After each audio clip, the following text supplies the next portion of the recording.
Bonjour à tous, ici on va continuer sur les vecteurs dans l'espace, mais ici on va voir comment trouver le vecteur unitaire avec deux points. Quand j'ai deux points, comment je trouverai son vecteur unitaire? Alors regardons un exemple ici, j'ai AB, deux points. Donc deux points, bien sûr, ça constitue un vecteur, parce que deux points, ça me donne une droite, ça me donne un vecteur ici. Par exemple, ça c'est le point A et ça c'est le point B, la pointe est B, le talon c'est A. Alors moi je vais trouver le vecteur unitaire de ça. Première chose que je dois faire, je dois calculer le vecteur AB, j'appellerai F. Ça, je l'appellerai le vecteur AB. Alors, le vecteur AB, c'est quoi? En fait, on a dit c'est B moins A. Et ça serait quoi? Ça serait B, 1, moins 2, 10, moins le A. A, c'est qui? Moins 2, 6 et 4. Et là, ça me donnerait 1 moins 2, ça fait 3. Moins 2 moins 6, ça fait moins 8. Et puis 10 moins 4, ça fait 6. Donc, ça, c'est mon vecteur F. Ou bien mon vecteur AP, c'est la même chose ici. Donc là, je peux déjà savoir mon fx à quoi égale, fy égale à quoi, fz égale à quoi. Alors fx c'est 3, fy c'est moins 8, et fz c'est 6. Et maintenant, moi, je vais chercher le vecteur directeur. Alors, le vecteur unitaire. Alors, nous avons déjà vu les formules. Vous vous rappelez du vecteur unitaire? On a dit c'est cosinus θ x et point θ. Donc, je dois avoir les cosinus directeurs.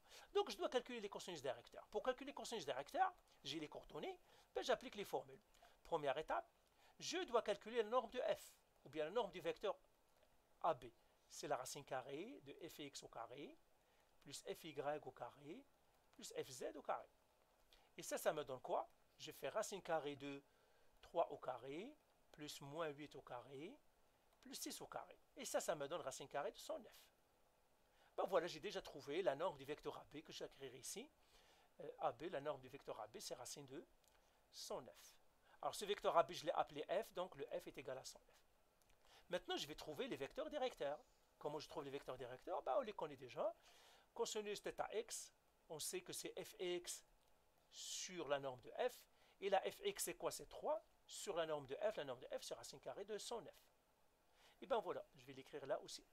Cosinus θx est égal à 3 sur racine carrée de 109. Alors, cosinus θy, ça serait quoi?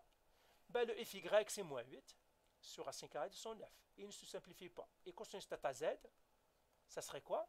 Le z, c'est 6 sur racine carrée de 109. Ben voilà. Maintenant, je peux écrire mon vecteur directeur. Alors, mon vecteur directeur, moi, je l'appelle U. Donc, mon U, ça serait quoi? Ça serait 3 sur racine carrée de 109. I plus, ben, moins 8 sur racine carrée de 109. J plus 6 sur racine carrée de 109. K. Et si vous remarquez bien, ça, c'est mon vecteur. Et bien, tout simplement, je prends le vecteur et je le divise par la norme.